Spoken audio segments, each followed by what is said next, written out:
Opak ruoth nyikwa Ramogi ageno nurio maber kamora mora muntiere erokamano ahinya kuom keto Ramogi TV kaendi une wang' sae chenro mar duol kaendi wabiro nyiso weche manyien matimore e piny ka kasto bang'e wadhi donjo e kidieny mar ariyo wadhi goyo mbaka mar chenro mag thieth manie pacho ka wadhi wuoyo gi daktari Miss Kela Dennis momiyo en e dala mar Kericho seche mowuoyo to tich abich idhi yang chenro manyien mag thieth miluongo ni UHC to seche miyange mano be wan e dwe ming'iyo godo wach mar kansa mar thuno. Wabiro penje nang'o makoro nyaka timre mondo chenro mar thieth obed maber nikech nitiere kaka idhi ng'ad pesa omenda mopogore kaka ning'ado NHIF nitie machielo manyien midhi kel miluongo ni SHIF men Social Health Insurance Fund. Dhi konyo koso ok dhi konyo mage mbaka mwadhi goyo gi jaduong' Dr. Dennis Miskela men jalup jagoro maduong' e KMPDU. KMPDU en Kenya Medical Practitioners and Dentist Union. To kapok ochopo kanyo, anyinga Trevor Ombija, dandingo panga jonyakach dendo nombija taya, nyakwar guok kocha pesa. Magi weche manyien mawan ko.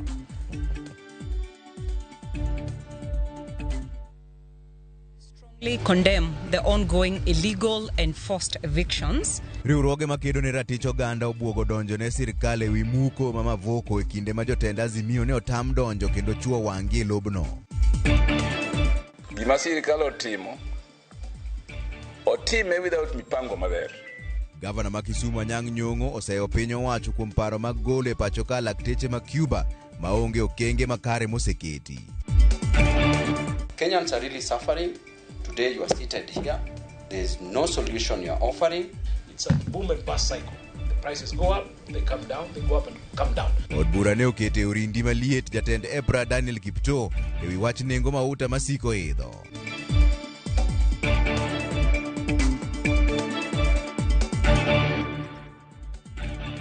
Ero kamana ahinya kuom keto Ramogi TV kadwa winjo pachi 2-3-6-000 jaloko marwa en Belinda Adhiambo. Wachaka ni weche manyien riwruok makedo ne ratich oganda pacho kae men Kenya Human Rights Commission oyango ni gitere doho chenro ma osebedo ka dhi mbele mar muko ute jodak ma aluora ma Athi River ka gidwaro mondo chung chenro no nikech en ataro mar ratich oganda. Kane giloso kawuono e apisgi e boma ma Nairobi, jata tije duol no iluongo ni Martin Mavednina olero ni onge chik mora mora mowuok e doho masiro chenro mar muko udigo. Maneja ma ochung' ne chenro mag riwruogno Mary Kambo owacho ni chenro mar muko udigo onego tae yo marito ratich oganda mar bedo gi mwandu kaachiel kod yudo arita makare.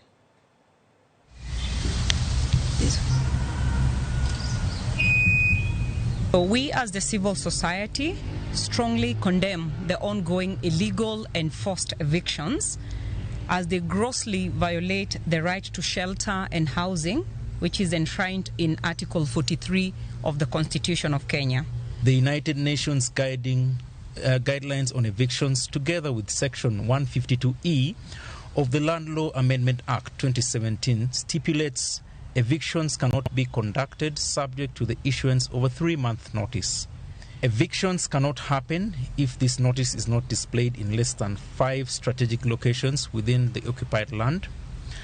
However, what we have witnessed is a stark contradiction to these regulations. Eviction started merely 4 days following the court's verdict. This hasty action prompts questions.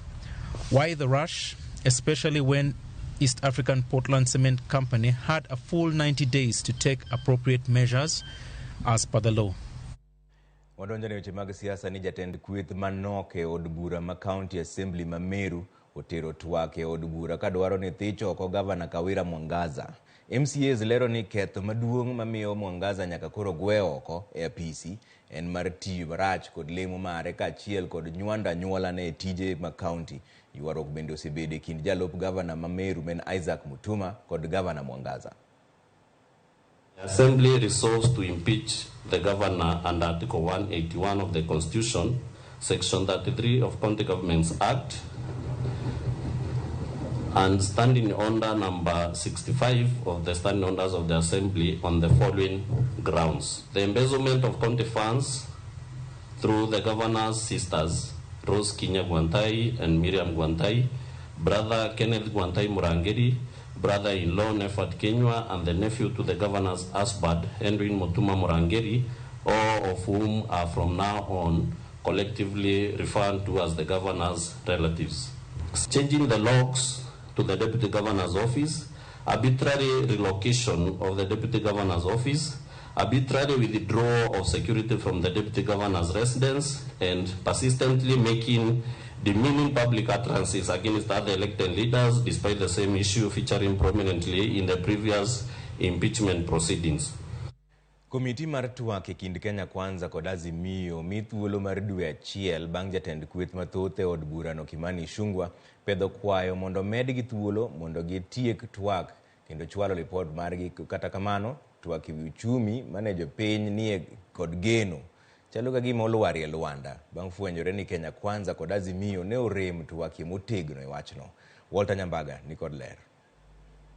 Od bura mamalo chiwo thuolo mar dwe achiel ne kamiti twak e kind Kenya Kwanza kod Azimio mar twak bang' jatend kweth mathoth e od bura Kimani Ichung'wah opedho kwayo ne od bura mondo medgi thuolo mar twak e kata doko ne gisekawo dwe achiel. Now therefore the Houses of Parliament resolve to extend the mandate of the National Dialogue Committee by a further 30 days from 28th October 2023, and consequently the committee shall be required to report to the leadership of Kenya Kwanza and Azimio coalitions on or before 26th November 2023 and thereafter submit its report to Parliament. Ichung'wah lero ne od bura ni kamiti mar Azimio to kod Kenya Kwanza ne oyudo kwayo mathoth mag jokanyo, johala, e duond buche mag siasa to kod jokedo ne ratiro mag oganda e kendo nyaka gikaw thuolo mar doyo i kwayogo mane ochwal negi. Further cognizant that the committee is presently in the process of considering the issues for negotiations and recommending appropriate constitutional, legal and policy reforms on each of the framed issues, which are electoral justice and related matters, outstanding constitutional matters, fidelity to political parties through coalitions, and the law on multi-party democracy, entrenching the National Government Constituency Development Fund, National Government Affirmative Action Fund, and the Senate Oversight Fund into the Constitution, and establishment and entrenchment of state offices. Kata kamano, kamiti no wachore ni nyaka sani pok oloso motegno kendo yudo winjruok ewi wach pek mar ngima mane omiyo Azimio ng'anyo. Gino mamiyo jo Kenya mathoth chunygi omedo jok ni onge olemo matwak makamano nyalo nyuolo negi. We have so far tackled and agreed on a number of issues. We are yet to agree on the matter of the cost of living. And if and when we do so, we are going to communicate to the public. It is a matter which is still squarely on the table. And it's a matter which we have seized over as a committee. And it's a matter which we feel is extremely important. And we are going to deal with it conclusively, yes, during these talks. Kwandayo ko nigi sechwalo ko ne agulu mar omenda mondo migi sir mar omenda kalore ne gisema na bedo kagitiyo kod pesa mawuok e ofuke gi giwegi. Well, we had asked Parliament to help us cover the cost of this retreat. We are hoping they will accept. Kang'eyo nikech ne wakwayo gi pesa mondo gikony tich mar dialogue committee to podo kwayeno pesano. To wanodhi mbele nikech ma tich mar jo Kenya wajitolea kendo wagolo pesa ofukwa mwadhi go mbele gi tich mar twak. Walter Nyambaga, Ramogi TV. Machiel kuom mbaka modhigo gi Dr. Miskela en ni gavana ma Kisumu Ngire Anyang' Nyong'o kwedo paro mar piny owacho mar chungo e tich lakteche mag Cuba kowacho ni paro makamano dhi thiro weche mag thieth ahinya to e counties ma pacho ka. Ochayo parono kaluwore ni onge tend county moro amora manyocho piny owacho osumo pachgi e wi wachno mar kendo kwayo jatend piny Kenya William Ruto mondo ruch parono oko. Nyong'o dwaro ni piny owacho kuongo tieg lakteche ma jo Kenya kendo chwal negi e counties motelo ne chungo lakteche mag Cuba e tich. Sirikal maduong' mar Kenya omi tich mar tiego joma biro rito ngima dhano. Gitiegogi to gimiyogi. To ne wasewinjre maber ahinya ni laktache moa Cuba biro ka nikech onge migepe moko mag thiedho ji mapok wayudo jomotiegre manyalo timo. To koro sani tigologi kapok onyiswa kaka counties. Sirikal nogono pok onyiswa to kogidhi to ng'ano biro makawo kargi. To mar adek, be wasetiego jomoko Kenya ka manyalo kawo gik magitimogi. Gima sirikal otimo, otime without mipango maber.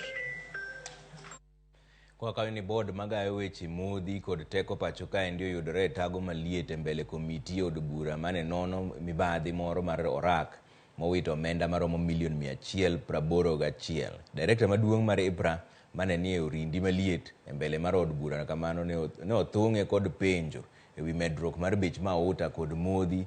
Jotelo ne oyudore kama tek lero kaka bech mwandu no bedo ka idho pile pile kata bedo ne gisesingo ni bei no ibiro fuong'. Ukoni chiro ne rach kendo report mar ik mar omenda mar 2020 nyaka 2021 ne onyiso jo Kenya ni nyaka giikre ne ngima matek. As a competent office bearer, do you ever expect fuel prices to reduce even by a coin? That's all I want to hear from you. Kenyans are really suffering. Today you are seated here. There is no solution you are offering, and yet you know very well that these Kenyans can't manage with the current crisis.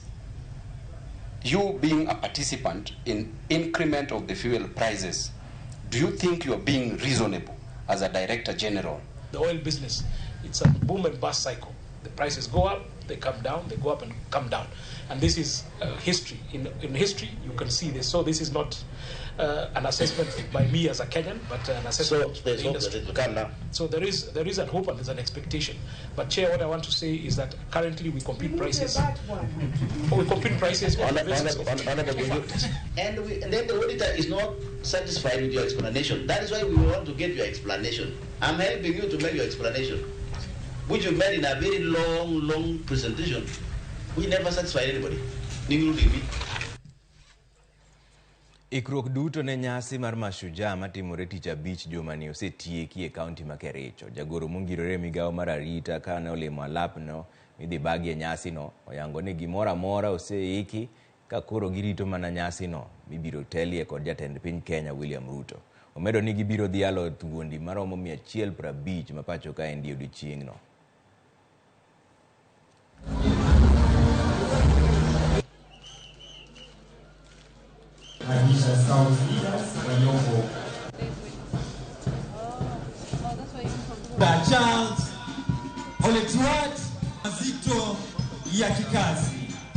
We have just gone through the rehearsal process. We've seen the military do their drill. The other entertainment groups also perform, just to be sure that we are ready for the big event that is coming up on Friday to be presided over by His Excellency the President. As you are aware, the theme for this Mashujaa Day celebrations is on universal healthcare. We are inviting all the residents of Kericho County and the rest of the country to come and witness and be part of this Mashujaa Day celebrations. Okay, kwa kanyo twadhi yumoro machuok koduogo to pod weche manyien mobro kelo iri kae. Taneno kuoro ote we aria deka uchiel nono we ang'ene kanyalo somo moro achiel. RAMOGI TV, sirikal onego chul jopiny momukutegi e kaunti ma Machakos. Onge kaka inyalo gedi kamoro ka jotend sirikal okia. Ma Fred Osuru kantiere Dandora Phase 2. Kamana inya Fred. Aneno RAMOGI TV maler ma Elisha Nyamburi kijana mdogo wuod Mitwero Manurongo mane Rongo sub county. Kamana inya kumoro ote uruma na mokari ya deka uchiel nono abro ng'iyo kanyalo yudo samoro mondo asom gie, lakini sani kudhi mabora ahinya.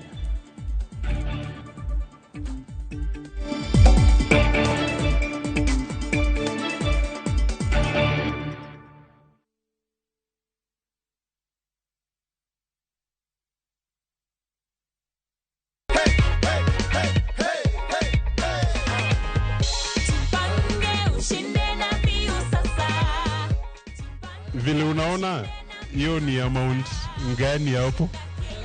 500, si ndio? Yes. Ungependa kuambia nini watu nyumbani, watu wenye probably wana watch draw for the first time? Venye naweza penda kuambia watu ni ati hii mchezo ni ya ukweli. I just dialed *487*3# na nikaweka 50 bob na mimi nikatangazwa kama mshindi na nimekujia cheki yangu. in case huku unaniamini, you've heard it from Elizabeth. Si ndio? Asante sana Elizabeth.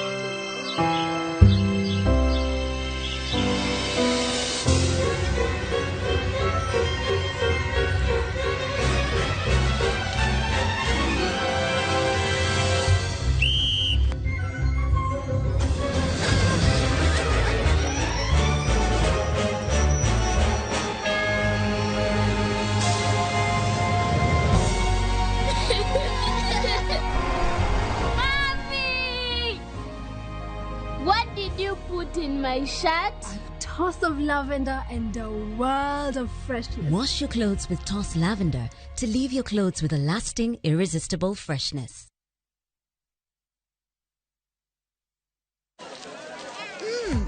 Colgate Herbal is formulated from a unique blend of natural herbs and is scientifically proven to strengthen teeth and keep gums healthy.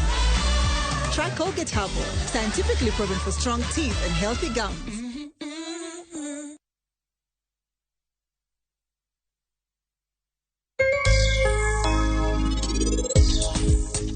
Ingeni anaparo niya, nitie ng'at moro e od ni matemo ketho pach nyathino nikech ano kapar ni param nyalo timre marach machal kamano. An nyaka fuony ni en ng'ane e od ni matemo ketho pach nyathino. KPLC tokens, Billa charges. Only on Airtel Money. Dial *334#. Select Lipana Airtel Pay Bill, then select KPLC.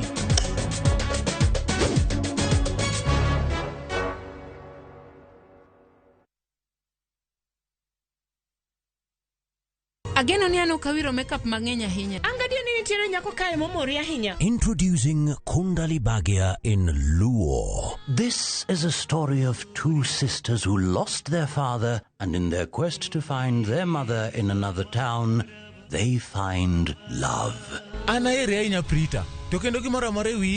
Enjoy this romantic drama of Kundali Bhagia in Luo on viewsasa.com. Mano ber ahinya. Era mit, era odake kindwa.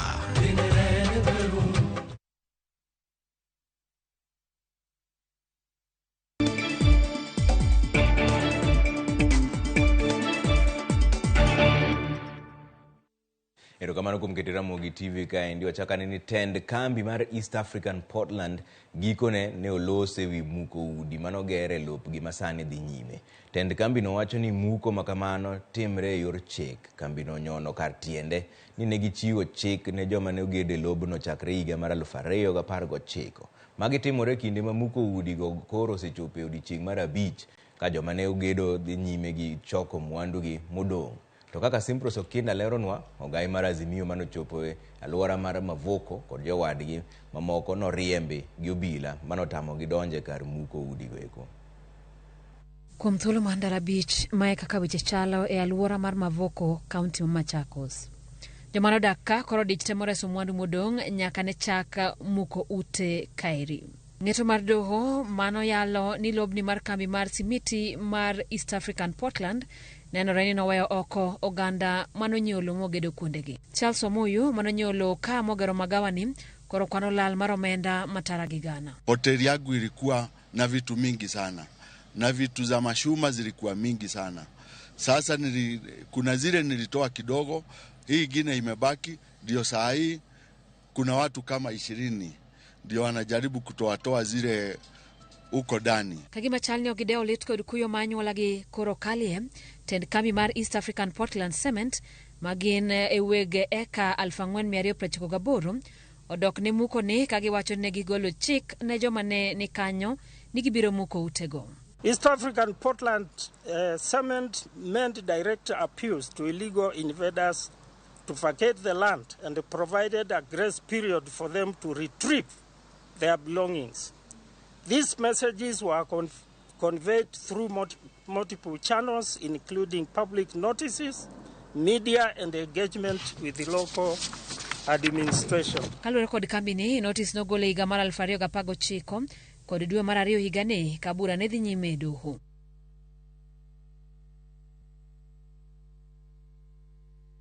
Kwa dhi mbele gi weche moro modhi gomba kaka NDA ni oyangore ni nok mar report mag data oseduoko piny timo lokruok e sekta mar thieth. Maendi baka modhi go bang'e gi Dr. Miskela. Maendi no yangi kod jagoro mongirore migawo mar tudruok mano oyuore twak mosebedo ka dhi nyime Kericho ewi universal health coverage. Edward Kisiangani mane olose lo Eliud Owalo okoni kaka migawo mar tudruok gin gi ikruok makare mar siro migawo mar thieth mondo migi yang lony manyasani e kano lipode go eko kendo tudruok e kind sirkal mag counties kod mamalo bende. Jatend migawo mar thieth Susan Nakumicha okoni paro no biro chiero sekta mar thieth kendo keto gik moko e lela.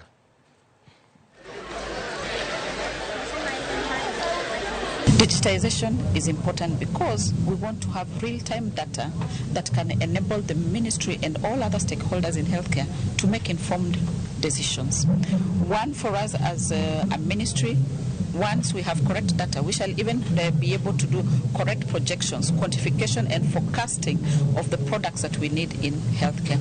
We want to leverage on digitization so that we can also have end-to-end visibility in terms of our processes. If we can be able to have this digital superhighway, leverage on all those multiple silos that we have, and ensure that visibility, not only from the health facility, but also from our Kenya Medical Supplies, our authority, from the National Health Insurance Fund, from the regulatory bodies, from the ministry, will be able to ensure that visibility.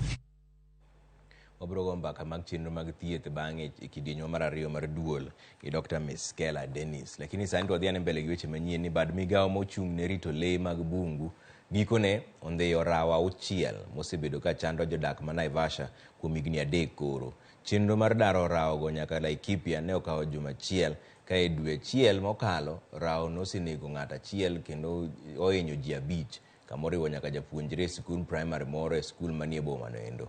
Jopiny e gwenge go nyiso mor margi bang' yudo fuongruok ka nosegol rawo go. Bwana hata mimi namwambia yangu uko sawa, nikiona amekwama.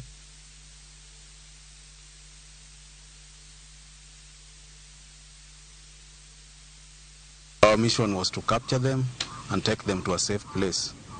So we have managed to capture 6 of them and transported them to Laikipia in a place where it's well secured with a fence and there is a fresh pond and where we expect them to thrive in that ecosystem. We've had issues of human-wildlife conflict in areas like this because of increased human population and human settlements.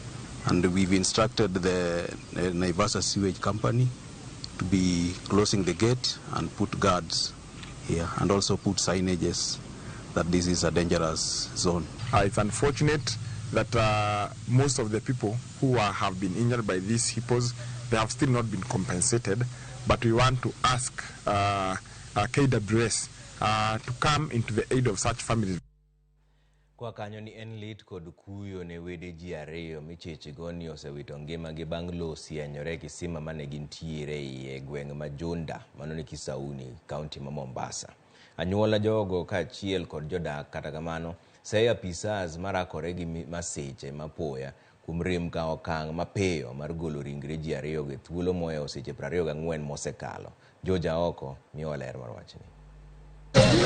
Rumbi mar lit kod kuyo ne okwako gweng' Majunda e Kisauni Mombasa bang' kisima moro mane ikunyo e alwora no sienyore mochweyo wiko ji 2 mapok ogol nyaka sani. E masira no mane otimore kar saa 6 chieng' wuok tich, jodak koni lo ne osienyore moiko jaga achiel mane kunyo kisima no mane osechopo fut 50. Okang' mar ji mamoko 2 temo reso jagono ne bende olokore masira bang' lo chako sienyore kendo iko jago mar 2 ka nyawadgi mar 3 to ne oresi moring godo e kar thieth kuma chunye pod gude nyaka sani. Nitie kisima mane imedo kuny kadhi iye, to kisima no nosienyore modino ng'at achiel e iye.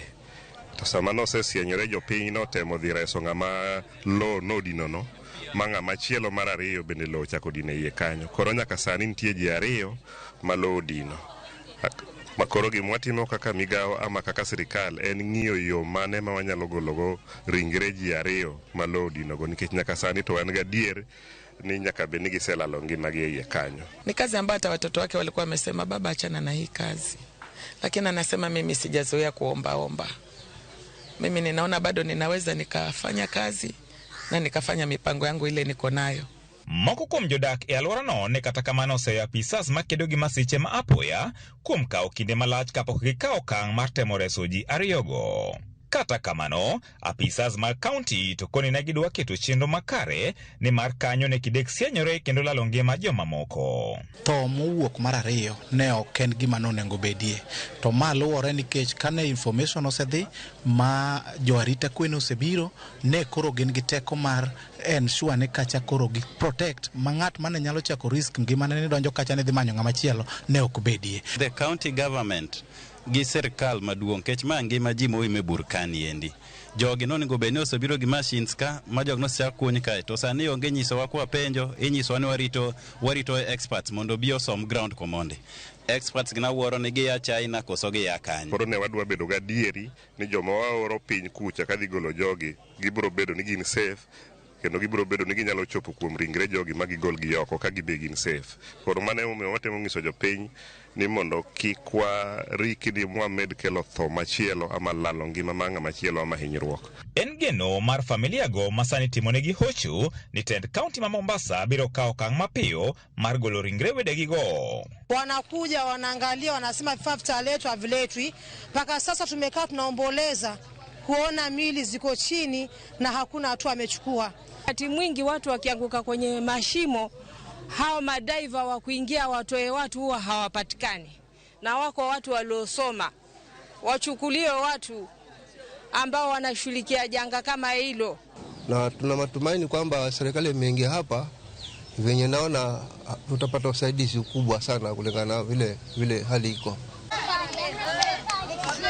Seche 24 bang' masira makama timore, jodak e alwora ni Majunda kaachiel kod familia mare koro ywak ne piny owacho mondo mi odonjre wachni mar neno ni igolo ringre jogo manie kisemano. George Aoko, Ramogi TV, Mombasa. Riwruok ma oko mar piny owacho mong'ere ni Compassion International ka omakore gi migawo mar alwora e kaunti ma Homa Bay kod bad migawo mar bunge Kenya Forest Service ochako chenro mar reso bungu ma God Nyango.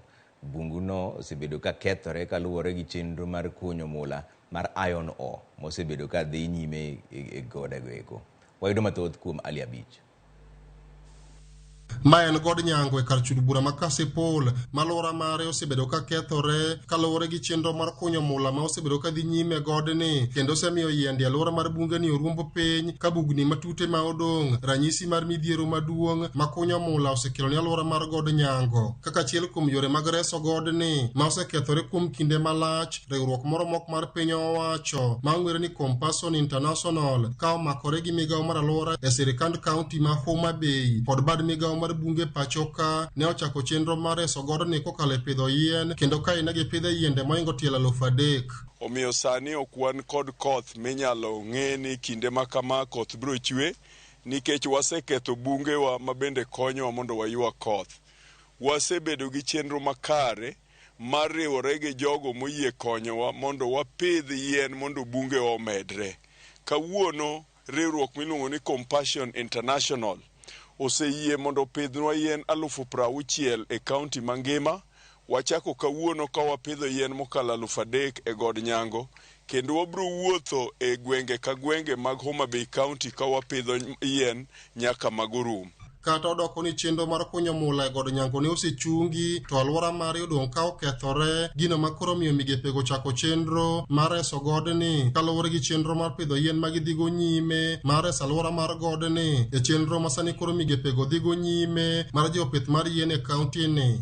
Forestry and conservation is part of what helps us to sustain our economy.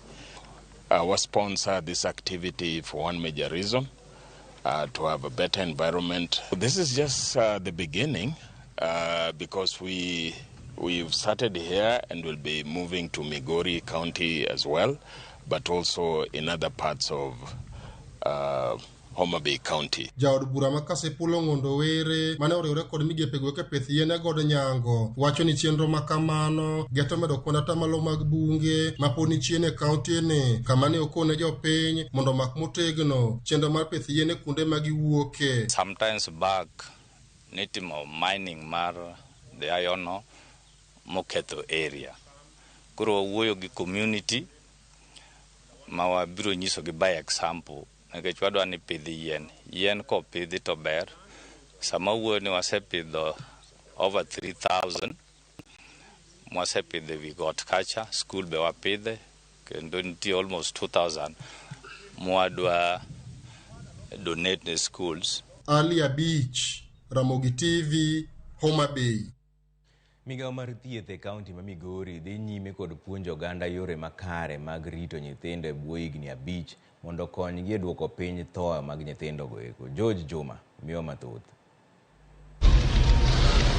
Kwan nyithindo mathoth mantie kind higni 5 kadok piny pod wito ngimagi e kaunti ma Migori.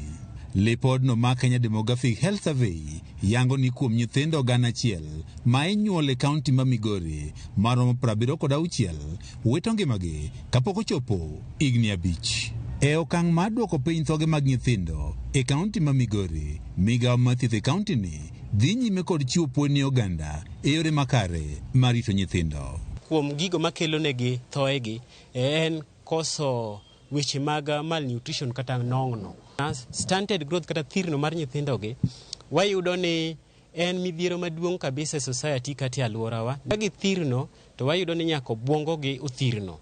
E bwo chenro ni ma otisi kaka malezi bora, nyithindo mantie kind dweche 6 kod higni 5 bende imiyo yedhe ma oting'o vitamin A mondo koro konygi e tego askechego mag del. Dhi target sana nyithindo mantiere ECD. Wabro miyo gi vitamin A. Vitamin A no wayudo ni nyithindo mantiere bwo iga 5 kinga margi mar del ni piny kabisa. Joseph Odhiambo en apisa ma ochung' ne chenrogo mag gago e osiptal maduong' ma Migori level 4 ojiwo jonyuol mondo koro bed ka koro chiwo gago makare ne nyithindgi kendo gine ne gido chanjo e yono mowinjore. Yoga chiemo machalo kaka wan gi man gi protein mang'eny manyalo kaka omena, wan gi oganda ntiere Migori ka sana sane wa promote sana oganda miluongo ni nyota beans. Mwayudo ni bende ntiere gi iron man medo remo maber.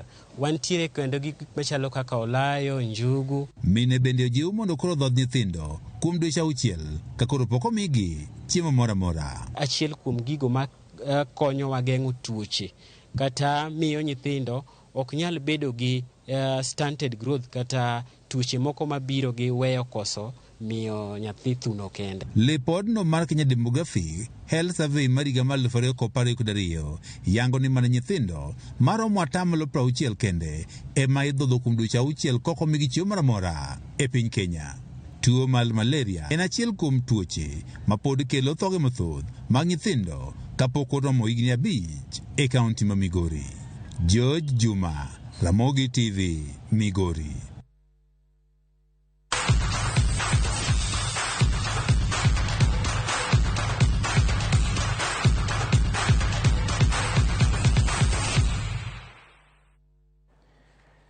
Odonjone weche mag tuke kaendi riwruok matayo tuke mag Olympics ma pacho kaendi biro bago romo mar 40 mar committees mag Olympics mayudore pinje mag Afrika kachiel gi romo mar twak e chenro mag omenda. Romo mokwongo ibiro bagi e kind tarik 4 gi tarik 5 dwe mar 11, kamano mar omenda ibiro bagi e kind tarik 31 dweni nyaka tarik 2 dwe mar 11. Romo go biro mana kinde machuok kapok tuke mag Olympics higa mar 2024 chakore ayanga e piny mar France. We are very happy as a National Olympic Committee and as an executive to be having these two forums in Kenya. It will also give us other benefits. One of the benefits will be the Paris 2024 organizing team will be in Kenya, which means we'll have an opportunity to interact with them, to discuss with them, and to be able to continue our preparations for the Olympic by having one-on-one direct engagement. The second one, as you all know, we've been pursuing the Olympia Africa project, and we also have the director of Olympia Africa who will be coming to Kenya at the same time. And we have several other people like the groups who are doing the Paris 2024 ticketing program. They'll all come to Kenya because they want to have a one-stop shop to meet all the 54 NOCs.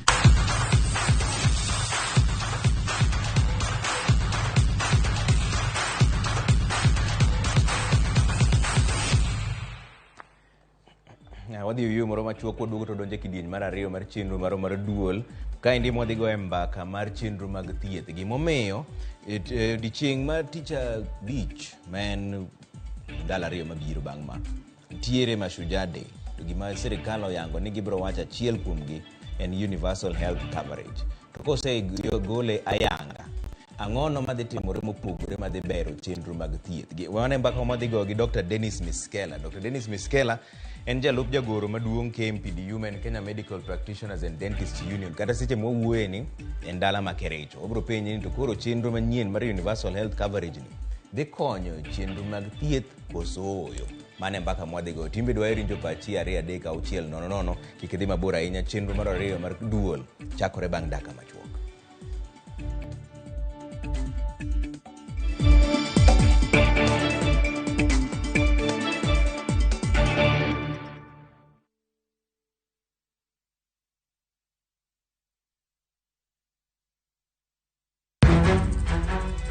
Samoro hera biro gi lit kod kuyo. Akwayi ni mondo ing'wonna. Samoro hera biro kod luoro kata mana mirima. Ketoga singo mag mriambo kende. We ang'isi adier Sarabjit Singh. Hango na gimoro amora ka. To pende ini wacho miriambo. To samoro hera fwenyore kuom nyathi matin maonge ketho. Jogi paro ni pifo param ofuo ahinya. To paronwa ni ok rach hero ng'ato kendo. Ok wachak wadhaw kendo. Mokwongo param dwaro ranyisi mar adier. Joot rito kendo joot nyalo kelo lit. Kaka nene chal ni podi iyo wang' koda. Dibed ni in podi paro gima an natimoni. Kata kamano, joot pod gin joot. Sarpanch ji. Dawe an madhi kuongo tugo. Asewacho ni an ema dhi kuongo tugo. Choti Sardani. Wuok tich nyaka ngeso saa 2:15 otieno. Mana Ramogi TV.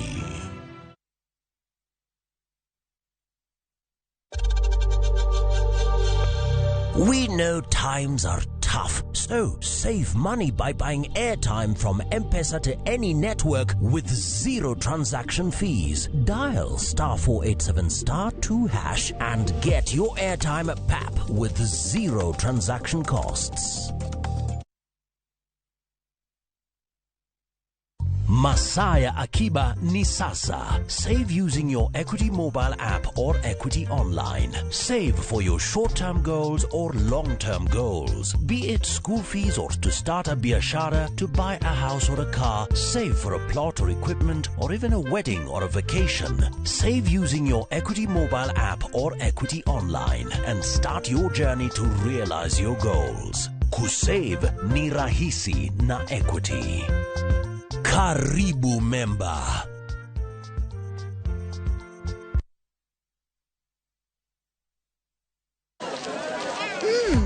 Colgate Herbal is formulated from a unique blend of natural herbs and is scientifically proven to strengthen teeth and keep gums healthy. Try Colgate Herbal, scientifically proven for strong teeth and healthy gums.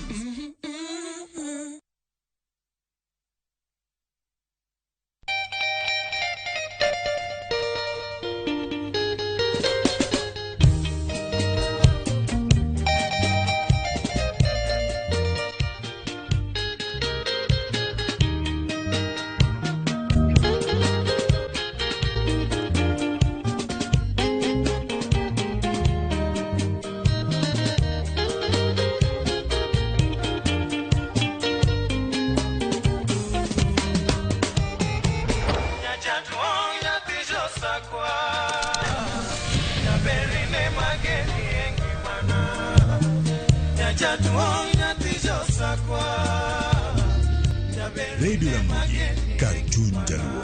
Radio Ramogi.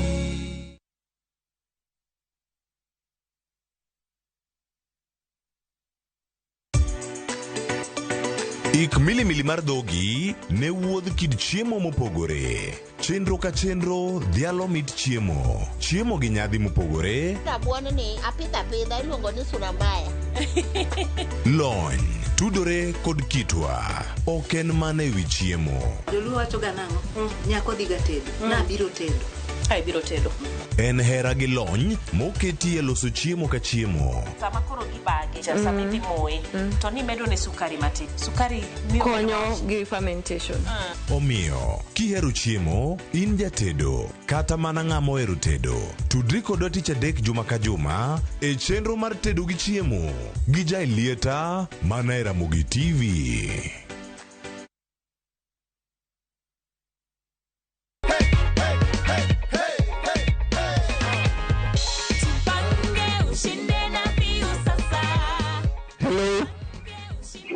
Mimi naitwa Mukaya Junior. Na kupigia simu kutoka Jipange na Viusasa. Unaitwaje? Ningependa kukujulisha kwamba wewe ndio mshindi wetu leo. Wa shilingi $500,000. Unahisi aje Joyce? Mnasikia? Hiyo ni raha ya kukua na $500,000 wadau. With as low as 50 shillings, this is how you participate. *487 *3#. Remember, the more you watch content, the more you participate in the draw, the higher your chances of winning. Uzidi kujipanga na Viusasa.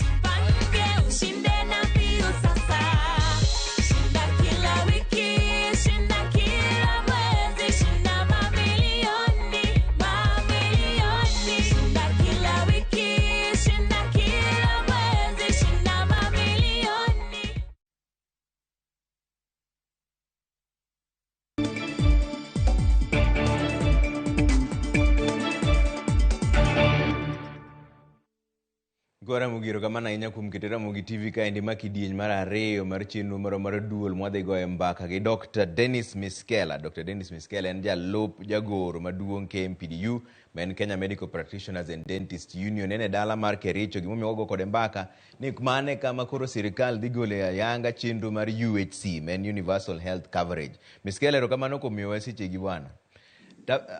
Ero jaduong' Trevor kawuono en bura mar Nyakachi. Nyakachero meduolo erokamano. Erokamano jaduong'. Tapenjo ni UHC makoro sirikal dwa golo sani ni. Ang'o maber ye iye malich? Un koro un e dala ma Kericho kanyo to mano be kama idhi gole ayanga. Wan kaka jo tich weche mag thieth wamor kendo wan gi ilo mokadho kwaneno jingo kendo teko ma ker mar piny ka moluor Rais William Ruto osekete weche mag thieth. Ntiere promises mane jatelo omiyo ji kano manyo kura. Kendo kane osekawo telo wasebago buche mopogre opogre kang'iyo kaka jopiny nyalo yudo fuong'ruok e weche mag thieth. Omiyo Mashujaa Day ma wang'ni ma tarik 20 dwe mar 10 mitimo Kericho kae, sirikal te obiro dala ma Kericho kae mondo go kendo chak ayanga weche mag thieth manono iluongo ni launching universal health coverage. Wang'e ka jopiny oseng'e maber weche mag thieth mok chulgi. Nosetem diriyo mokalo kata Kisumu nitiere ne site mar pilot study mano ose fail twice.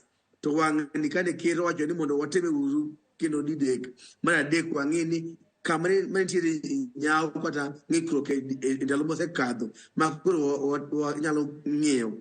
Ma the whole of this week chakre wuok tich nyaka kiny tich ang'wen en aena mbaka mar UHC mosetimo e dala ma Kericho kae stadium ma Kapkatet ma koro on 20th ma Friday a culmination kata nyasi ma koro gik mar launching UHC motimre tich abich tarik 20 dwe mar 10. In king'iye Miskela, jopiny makoro winji sani, en ang'o ma gigeno e UHC ni ahinya? Unung'e ni kaka dakteche nitie kaka ung'e gima dhi mbele ye kanyo. Ang'o ma dang' iwachnegi ni mondo gigene e UHC ni ahinya? Koro gima nyaka jopiny ng'e ni universal health coverage wacho ni en thieth makare maonge chudo.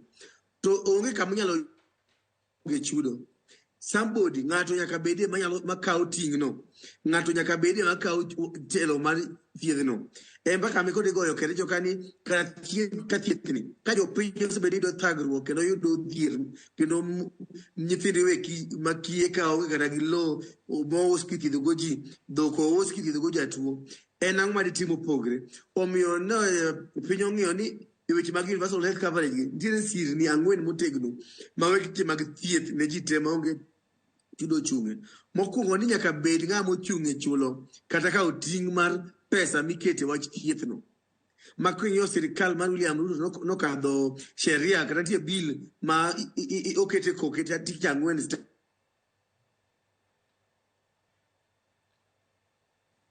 Pani mana Dr. Miskela pontiere gi wach machendu mar ng'ikruok mar yore mag mbui gi watemo ng'iyo kwa nyalo yude.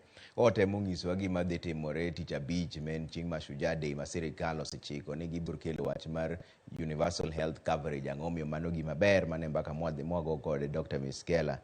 Taneno ka koro chal ka gima oduogo. A social health insurance nitiere bade madhi thiedho emergency makata kidhi wuok yudo idhi safari yudo ajali mar barabara to kamera moterie nitiere kibo thiedhi to NHIF mochulo kuyudi gi tuo mar chronic kaka tuo mar cancer, tuo mar pressure, tuo mar sukari, tuo mokrum gi bende chronic and emergency fund dhi chulo. Nitiere bende kama dhi chulo e weche mag preventive kata primary health care ka weche mag ka ng'ato dwa kata ikawo yath mar nyuenyo, weche mag family planning, weche mag screening kata mag cancer mag nyodo gi kidhi screening to nitiere ka enego dhi chunge. To bende nyaka dhi chunge nyaka weche mag thieth michulo e hospital kitanda yedhe mane e omuom. Nitiere kar bende kar yedhe gi machines mitiyogo e pim. Sani koro nitie board molos manyien miluongo ni National Procurement Board ma en obochunge nyiewo yedhe te to koro KEMSA kao yedhe kuome. Wanyuoni ko yedhe dhi rumo osiptende gi. Ma kidhi osiptal ize ni dhi nyiewo yath oko, ni yath orumo, ni dhi e chemist kacha, kata kidwa go picha ni dhi x-ray okti dhi kacha. Mano koro nyaka rum gi chik gi board molos manyien mar kelo yedhe gi.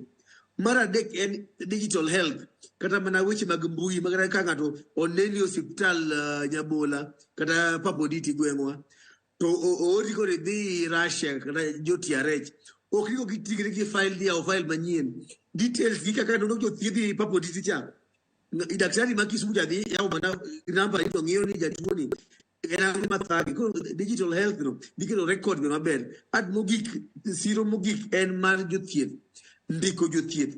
Ino kane sirikal no ndiko nyamrerwa mokadho 100,000 to nyamrerwa gi oketgi ni omigi nyaka machine mag dhi wuotho gi kor gwenge ka ging'iyo joma nigi weche mag pressure, joma nigi weche mag sukari gi tuoche matindo tindo gi to gioro gi osiptende.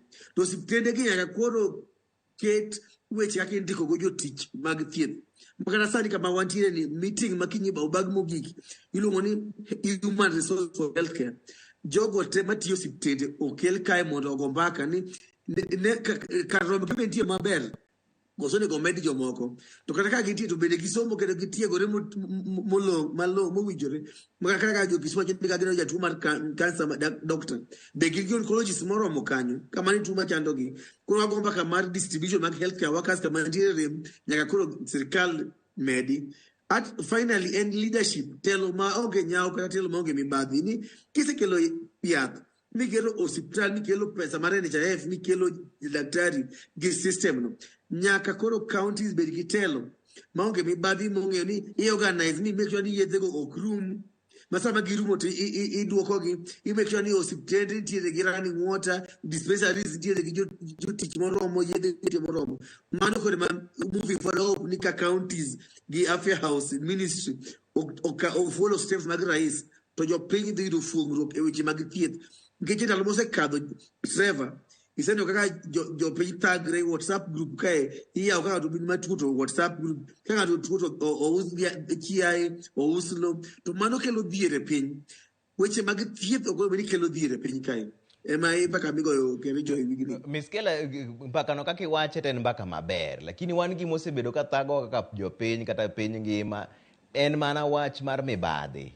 mibadhi madhi donje weche machenro mopogore opogore ma ng'ato kata onego bed ni thiedhe nono to pod iyudo ka ng'ato dokta moro pod dhi nyise ni yadhna onge go ka dhi nyiewe klinik mara oko kacha cha. Mibadhi ni dhi tim nang'o mondo mi jopiny oyud wach mar universal health coverage no motegno? Reba mano to wach mar adier ni mibadhi e gima inyo e piny kae.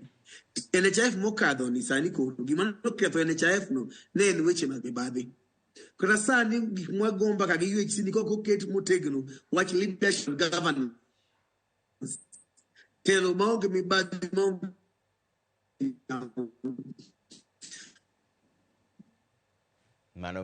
counties o gubed mongongo wege e weche mag thieth ni kidhi hospital magweng tiwinjo ni UHC no sebedo launched to ng'isi ni yathongi daktari onge manye MCA ni MCAs gi gin ma gibet assembly gin ma gi allocate budget gin ma gikawo pesa mag budget to gojo ni billion marom kama odhi e weche mag thieth marom kama odhi e weche mag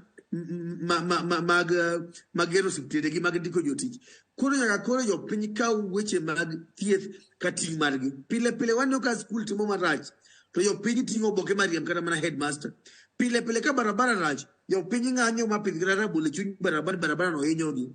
To dak bede ni ka hospital rach ang'o mono jo Paponditi nyaka sub county ting'o oboke niya ni Paponditi onge daktari, Paponditi onge yath. Ncho gerne gi hospital mar maternity osetieki to poko ket kitanda poko yaw officially. Mane manyaka jopiny koro kaw ni tiji ng'ata ma go kura en ni ka leadership o fail, ka telo o fail, ti hold accountable. Ke jotelo bende gina dhano nyaka gibed gi nyaw moro makaw ge pressure. Boyo ni akara pesa mana yudo ni we again go barabara ma jopiny bone no bomeda go kura. Kata ba we akawa nyiew ambulance ka dige kor gweng jopiny neno to bone ga kura. Kata kaw pesa no kaw bo MCAs hotel go Zanzibar mondo mi ekwe e bunge mar gwenge. Jopiny ma koro ketri kidhi hospital to ng'ato ng'isi ni yathonge lakini ogolo ni moro ufuko da uso ni tinge uru angaya utere police station kidhi nyiewo yath chemist oko to kod kini note for sale mar government kaw yadhno utere ka police report ni yadhni en yath mono kwalo hospital. Mane ka onyalo tiko mibadhi e pirwa kae to onyalo hold go thieth accountable to hold go jotendwa mag county governor accountable. Kiko bede mani jo Kisumo wayo ni Kisumo chalo Europe pile no puonj mafua to mafua ni ka idija tuo ori ni dhikata majara mogi mafua no bikonyi afadhali bede town maonge mafua lakini hospital tiyo thieth ntiere kidhego kaka mag Migori uri daktari achiel kende mar gynecologist seche mamiyo nigi tuo kata complication mag nyuol kata tuo mar cancer igole Migori ni tere Eldoret ka itere Nairobi. Same gi Homa Bay ido ka daktari molonyo weche mag thieth mag joma mine is only one doctor.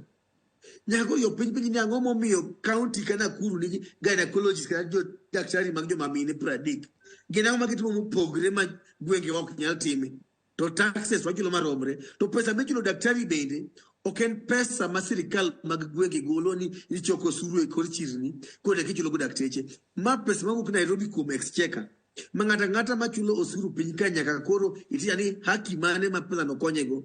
Ang'o momiyo dakteche ntiere manok e counties wa Masiaya counties wa Kalimu to kibie e piny ma Libamba gi to there are enough doctors. What is it ma governors ok tim ma jok moko timo pogre? For example, Kenya County ma Homa Bay. For the last 10 years, as Rikal Margavana Marawiti, healthcare no ketre kabisa. To Mama Gladys Wagasani Kotimo, a county ma Homa Bay.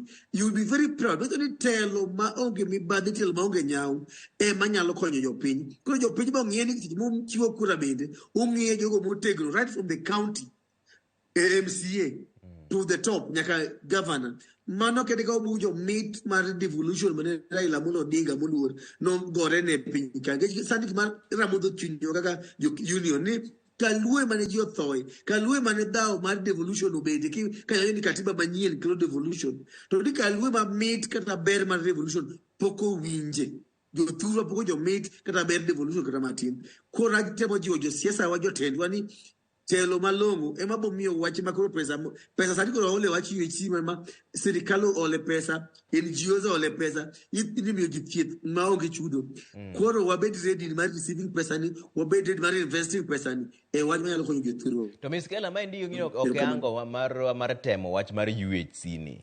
Kamano time pilot mano teme godo.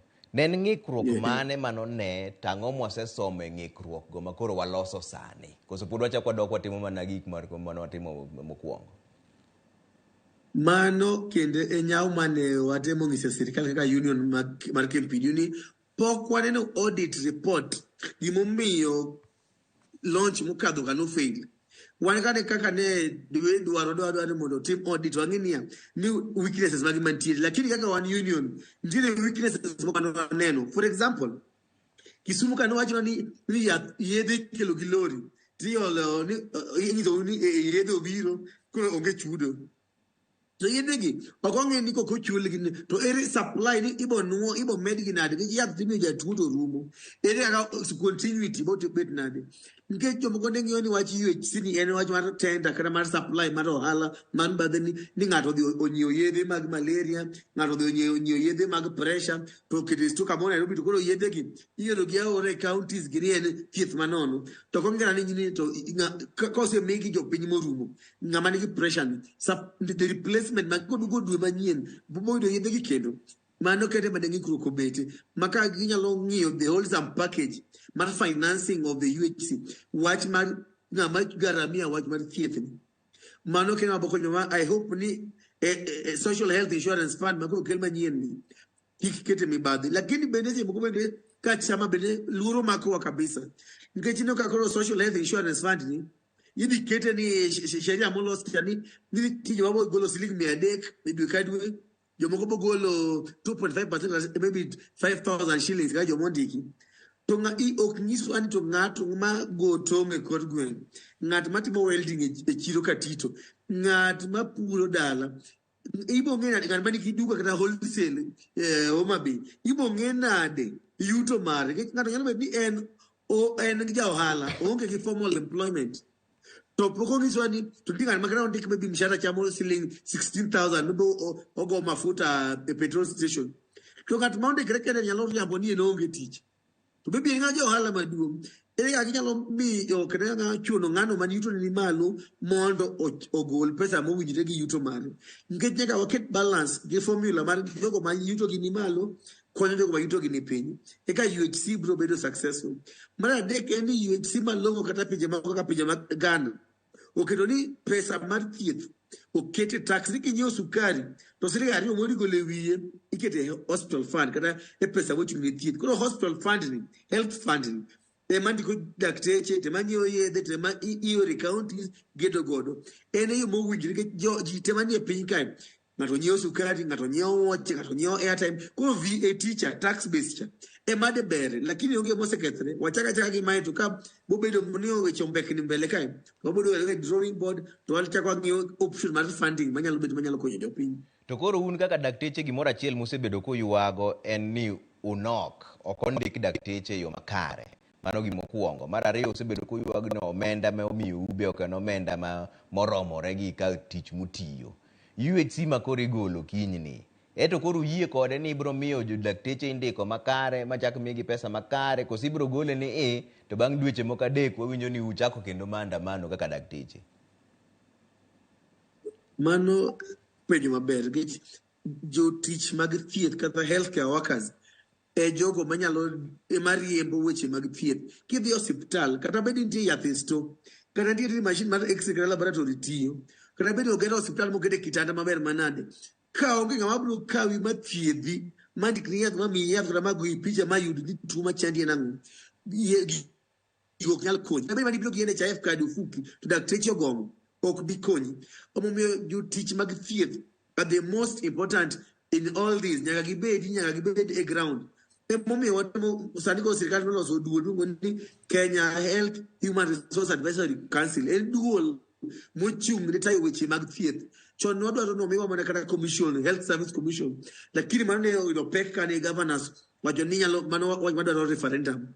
Kone giloso duol miluongo ni KHRAC ni mondo otem chung' ne weche mag thieth. Kaka sama wuoyi kodi kere sani nitie meeting mwadhi go mbele mar union state mag thieth maromo gi duol no sani ka watemo waloso 16 point agenda mag nigi points 16 weche manyaka ywakruok mag jothieth mag numbers, weche mag mshahara maler, magni thieth county nyalo transfer promotions oge nyalo get training mane mpaka mwago sani mwangizo ke ni kaki nyalo yie keto nwa mpango mar ndiko dakteche kata jothieth iga ka iga kaka ka jopuonj ndiko iga ka iga polisi ndiko iga ka iga jo army ndiko iga ka iga nyaka ko serikal keto mpango mar ndiko dakteche nurses clinical officers laboratory officers iga ka iga ma kaka ndiko ke 20,000 per year kinyo kata rem mantiere e piny mangima WHO wacho ni daktari achiel weni bet gi jotuo 1,000 to Kenya mama sani daktari achiel ne jotuo 16,000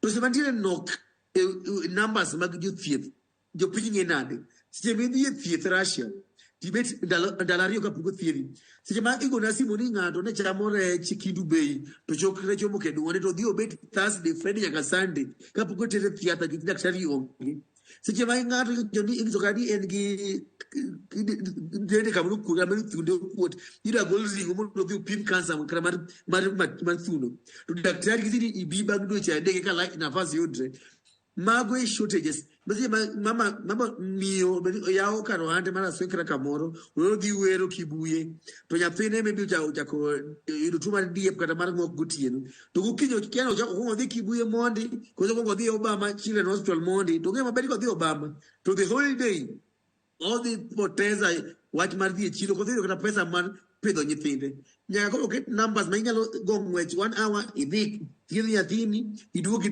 tim gigi ma kawaida koro watemo kwa jo piny ni pressure kata mana wach man jiwo jotendwa mag counties gi sirikal mondo ndik dakteche moromo nurses moromo ok en ane union kende ma ok en pekwa kende as a doctor ok athiedhra kenda as daktari ok andikra yath kenda seche mago koni ni medru jothieth moko mondo okonywa en jotuo mwaneno ne gilit kaka jatuo biro miyo Homa Bay ke onge daktari Homa Bay nyaka Kenyatta kech mama ne obiro gi easy coach gotieno poko chiemo koni kiani ndikna mama ni yath mondi ko dhi nyiewo ne lunch mondi mago e pek ma jopiny neno kaluowa kama nyaka koro wa push very hard for employment training mag jogo mowinjore kech onge maber ni jothieth madongo dongo mowinjore piny ka mong'ere piny ka mana yawuot gi emosomo weche mag professors madongo dongo mag thieth to ndiki ma Nairobi kende ki counties ok nyal absorb gi counties ok nyal ndiko gi tich mondo gikonywa kaluowa to miskele ng'eni dwe ma wantiere dwe mar 10 ni en dwe mar puonjruok ne kansa mar thuno to nicho neno nonro mawacho ni kansa duto Kenya ka to koro ji 47,000 yudo kansa higa ka higa iye kanyo 32,000 tho higa ka higa mano ji 80 odiochieng' achiel to nyoro nago mbaka gi jogo mosebedo ka tiyo gi temo yudo thieth e wach mar kansa ni to giwacho ni kata koro ng'iswa ni wadhi pimre mondo wang'e ni kabe wan gi kansa bang' pimruok no bei kende mantiere kanyo mar mondo mi thiedhi ok nyalo ere kaka UHC ni koro dhi konyo joma manigi tuoche kaka kansa gen Trevor Chani studio kanyo gi jaduo osiepna ma Cleophas ka jago mbaka mar kansa mar thuno ge jo piny yudo pek malich kane watimo duol kata ne watimo conference moro February mar National Cancer Conference mag tuoche mag kansa no kaka jothieth wasebedo kwa chayo jotuo ni jotuo biro molewo to jogo jotuo nyiso ni wach mar blaming gi kata keto ne gilawo ama satesa ate ni gibiro molewo en wach mar ramodho chuny gi nang'o miyo koneno ka thunde ile kata ntiere kidonda kata koneno kata ka ntiere kata mana chilo moko mawuok e dende to dhi e dispensary kata dhi e health center ting'ise ni mama na infection timiyi antibiotic tidok ot idok kendo miyi mana antibiotic kendo chiemo kine ichopi mine daktari somo wach kansa ine stage 4 koro thieth bet matek bet ma expensive emomiyo wach screening nowacho pile ni ng'ama miyo nyaka tim pap smear ka ng'iyo kansa mar dhod nyodo ng'ama miyo nyaka kata gi joma dichuo nyaka tim breast examination nyaka thuno nyaka ng'i ka be nitiere adhola kata kuot moro amora kata manie mobet e thuno king'iyo wach kansa kata king'iyo ni ng'ato nyaka pim sukari nyaka pim pressure jotuo penjo ni bang' ng'eyo ni tuo nitiere what next kata wan unions wapenjo ni to kusedhi nyiso ji ni koro nitiere health promoters watimo screening ni what next kia ng'ato wuok odhi Nyabondo ka leo odhi otimo oyudi ni nitiere thuno gi mokuote Things any mono tem ultrasound go through the picture in two many material. To onge machine mar ultrasound nyabondo. To onge paponditi, to onge aero, nyago di Kisumu. Cafe akatemo digo Kisumu ni mapodonge. Pichano dogo kono biko pichano. Next time kita kete ngie kendo. Cancer ni kuno ke stage 1 or the stage 2 or stage 3. Emomio counties wanyaka get machines. What man you see what about need health pharmaceuticals and products and technology HPT. Technology mag TF X-ray nyakati MRI CT scan nyakaketi referral system uwinjini kataka machine oge hospital mapenyi level 3 kai ambulance keti eti go pichano kamoro okrika omiyo mago mayo towe korgo ngido ke dalani ani pichani oweka ni dikisimo modo go picha obogolo pesa kai mar go pichano kono nyaka waket machines go mag pim makare to motegro nyaka ket jogo mo lony e weche mag thieth keta ngat mongeyo ni en gimoro moro matimre de bio e mana infection e mana malaria onge anything else mongeyo nyaka wabed gi consultants a level 4 te magwe manya ka sub county ka level 4 no we expect nyaka wabed gi consultants makatin tangwen gi medical officers madhi auchiel manyalo ngeyo weche mag cancer gi chon. Otherwise sani wasando jo chutu kabisa nizo gini wapunjo ki pile TV wagiso ki weche mag screening wagiso ki danger sign makineno to mo ringi di hospital kuko di local hospital nase na chiel nase ni bekia ni o emergency oloro dispensary nase ni na chiel mara ni o di leave oloro dispensary 1 month to yede be bayani ko mana panadol gi amoxicillin kende mo mi ni o di go jopin mane mo mi jo turwa rodil to MCA e matemo chayo ni MCA mora man ni dispensary man health center e gwenge to poko keto twak malongo assembly pushing for oropesa diko daktari gitero yede hospitali mano MCA mo fail joge mano gone kura. To wach mar tiegruok miwacho ni wacho maber kabisa Dr. Miskela. Ntiere wach moro mabe wuok ka ni lakteche mane osebedo ka ma jo Cuba kande. Serikal wacho ni koro jo lakteche ma Cuba gi onego wuogi. Ta winjo ka Ngire Anyang' Nyong'o profesa ma en governor ma Kisumo penjo ni to pok onyisgi ni to ng'ano mabro kawo kar lakteche go. To be lakteche wane gi tiegruok moromo makoro onego beni golo lakteche meg Cuba gi. Un gi tiegruok moromo Miskela. We angisi treva dakteche ma Kenya otiegore malik sani angi dakteche 4,000 mapoko yido tiche Kenya kan ke ngiso gini pesa onge. To ja Cuba chiele jo ni chulo 1 million shillings. Pesa michulo kuda ja Cuba chiele oromo di dakteche abich kata uchiel. Mawacho ni jo Cuba gi makoro dokki pesa mane chulo gini nyakoro ndiko dakteche ma Turkai mara yo ni jo Cuba mano kel ka weg mano konyo go malich de kano wa gi video hospital wa mag goge gi no ni kata do wa Kiswahili Kizungu kidolu le gikia gikma kaka tuoche bedene kata mana surgeries wani mano ponjo jo Cuba gi wach Cuba no en mano no kel ka yo mono chago dakteche ma Kenya kani ngi notimo ng'anyo mar iga mare 2016 ko nite mongiso ni serikali nyalo manyo jomoko maoko to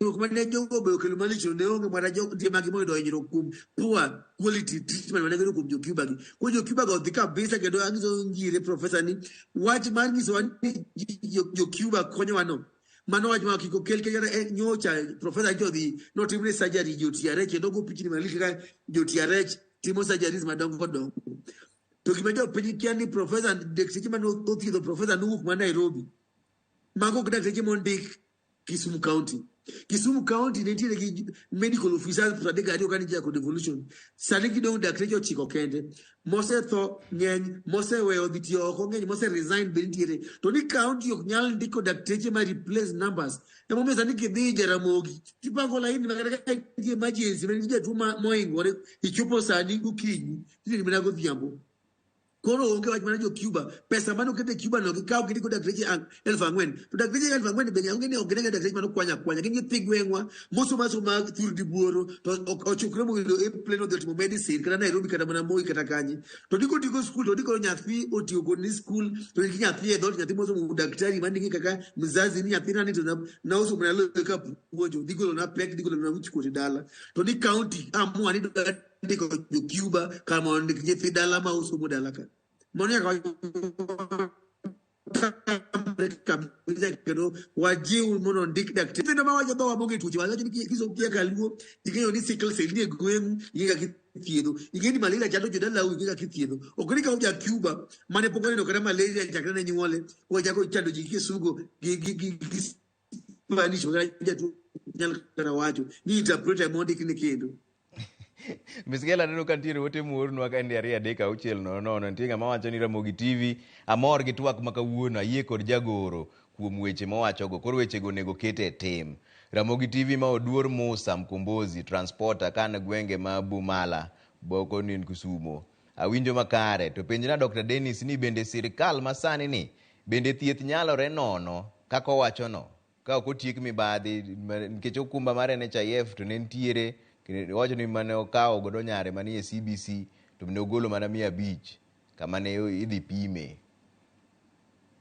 Okumba manyien be koro nyaka donji Dr. Miskela koso mane NHIF ni makoro wadhi dhigo nikech tie manyien ma giluongo ni SHIF men Social Hospital Insurance Fund. Kendo SHIF manyien ni madhi konyo asacho ni mibadhi emose kelo ng'ikruok kendo sekelo nyaw e weche mag thieth thurka makaka chama mag dakteche to nyiso ni kaka pile wan wachung' ne ratiro mag jotuo gi ratiro mag jothieth kata mana NHIF ni sani ko miye support ke joko dwar ni wacho ni gin to gipingo ka pinga kuom pingo gipinga anything gin giketa gineno marach koro wamiyo gini wamiyo support wamiyo county support wamiyo ministry support wamiyo care support to sasa mwaneno remo mora mora chama mar dakteche Kenya kae wan wabogo koko kendo kwa luongo jopiny wang'no kwa biluongo ng'anyo mar dakteche ni dakteche modhi strike wabo luongo ng'anyo mar jopiny ni kawuono kwa luongo ng'anyo Migori County to jo Migori te bire barabara gi dakteche te ni thieth koro nyaka konywa onge moni ka ng'ato sani tuo osiptal malo min gi otho wach malit ni miyo ni koyudo stroke to koro hospital to kugo tene mane private pesa neo public machines maga ICU neonge to ko biye private kize no manyi 200,000 mar deposit mamiyo ni min gotho faka podi manyi 200,000 king'iyanie wach manya koro wang'ini wach mar chango gi tho kuo gi tho nyabe ni based on how much digo kini kingamo dhier thoya ko interji private ticket yende gite loka jo pinya ka wach mar ka hospital la chigwengu ine biko ka oboke mondi daktari joini ka hospital la chigwengu ka yathoke gwengu ine biko gimanyo gavana uini manyo wadhi manyo gavana head office ogiswa nito gichima kero ko madongo dongo fuela akanye ka yede to hospital atre mo jopiny nyaka waherre jopiny wach mar jo siasa ni ka ng'ato osethoko gibiro liel golo siling 2,000 ne arabe bare 2,000 gibiro go siasa e liel gibiro nyo jatuo ni no dhie polo en polo mane mikawo mana nyithindo mathindo mine makonyre jogo mo weri chango ni thoni dhie polo to pinje mo Ingereza pinje ma kodo ji bet 90 years life expectancy America ji bet 87 years 84 years ka ng'ato tho ni piny thuro ka ni en 56 years and 60 years en nyasaye mane magawo mana jodhier ma Afrika to weyo misunge maloka en mana wach mibadhi gi weakness e leadership emosemiyo jothurwa thagruok malich waherre moyo kaka wahero josiasa wa josiasa wahero kiwegi wabende waherre ma ng'ato ka gavana ofele wach health to wariembe jo Homa Bay dine bende otimo decision mar yiero gavana malong'o 5 years ago wange ne gin mabor sani because in a year of governor, now they have 10 years of wasted devolution. So they have to catch up. Mama Gladys Kanya catch up course and keep this year going to come Mulu or Orego. Temo catch up Sandy. Rasaga wasted 10 years of devolution. Man, your pina getting at a call you to fail. 5 years, Senator fail, senators be new which governors. Senator fail. Can name Pima Quajo Magati Molongo, Turian, can name see Turian, your pina go her Kedu yero telo muwijre waj mar chama ni ayi urukoro ngitire jotelo bende mokonyo moktinu to gido giponde tipo mar chama giponde boyen mar chama okony pinje mali bamba moso ido lokro ke devolution no lokro ke magithieth gin pinje ma yiero kit ng'ato gikite gitije ok ni chama. All right. Dr. Miskela iwuoyo maber ahinya koro kwatieko mogik en ni chenro mar UHC ni kaka dakteche uyiye kode. wan kendo chenro timo mana kendo jogo ma jogo mantie alwora ka jo Sondu jo Awasi gibi e nyasi kendo Green Stadium gine weche mag launching ni mondo gine ber nikech ji te chulo osuru piny kae. To the only way ma osuru nyalo konyigo ni thieth obede manono kata king'adi 300 ng'adi 500 to obede shift mondo makata kidhi tigolo mana kad ni ikete machine timi ipimi ido tuo timi yath idok dala mokido dhir mora mora kendo. Erokamano ahinya Dr. Dennis Miskela. Mano Dr. Dennis Miskela Janyakach. Mano jalup jagoro maduong'. Erokamano Trevor Nyakach nyalo. Erokamano ahinya. Ene dala mar Kericho. Mane kume tich abich idhi gole wach mar Universal Health Coverage ayanga. Wabro ng'iso gima dhi mbele mondo muneka bebde konyo jopiny koso kamano. Anto nyinga Trevor Ombija. Jandingo panga Janyakach dendo Ombija taya. Nyakwar guok kocha pesa. Wanere sadek jokamano.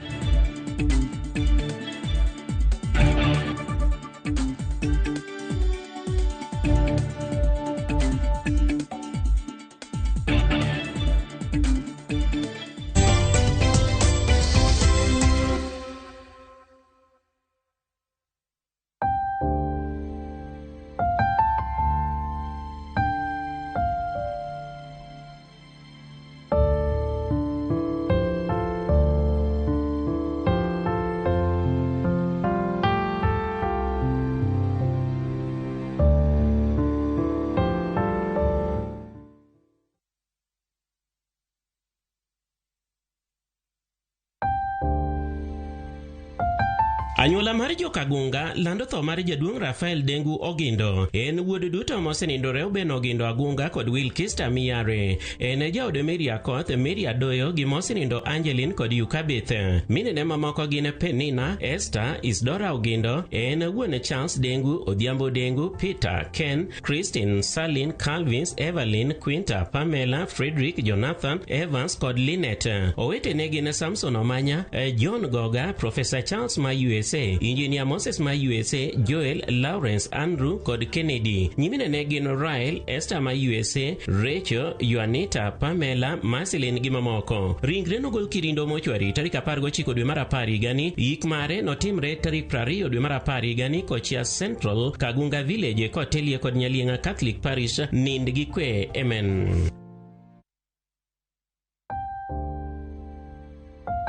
Anyuola joka Kisuge Kabar lando tho mar mama Janet Akoth Odongo kata Kalamindi nyar Kagan Kanyarwanda. En jaode mosenindo Fredrick Odongo Kisuge. En nyar mosenindo jaduong' Noah Gor gi Elizabeth Nyadera. Nyithinde gin Emi Odongo mar Kera Migori, Maxwell, Elizabeth mar National Oil, Shiko gi mosenindo Henry. Oweyo nyikwayo chiko gi Ndhuklunda 1. Chiwode en Caroline. Ochene gin Masla mar Aero Resort, Erastus kod Samson. Nyiwende ne gin mosenindo jaduong' David Odhiambo Aoko gi Milka mag Asembo Kiswaro, Jen gi mosenindo jaduong' Dalmas Okoth mag Kanyada Kutieno, Sofia gi mosenindo Dickson Orao mag Kisumu Karating. Ringre nogolo tho Funeral Home tarik 20 dwe mar 10 higani. Yik mare notimre tarik 21 dwe mar 10 higani e dalane Kobongo Ahero kotele gi Repentance and Holiness Church. Nind gi kwe nyar Kagan. Amen.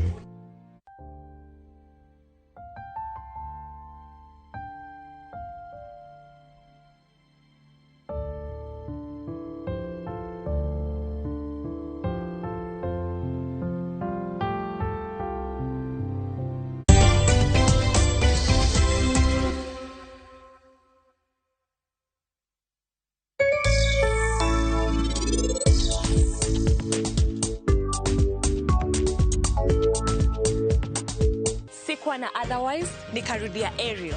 Mi hupata clean and fresh results kwa mwosho mmoja tu. Ariel ndio siri yangu. Sasa story yangu iko popular sana. Ariel, usafi bora kwa mwosho mmoja tu. Jipange na View sasa iko hapa sasa. Jishindie maelfu ya pesa kila siku kwa kutazama content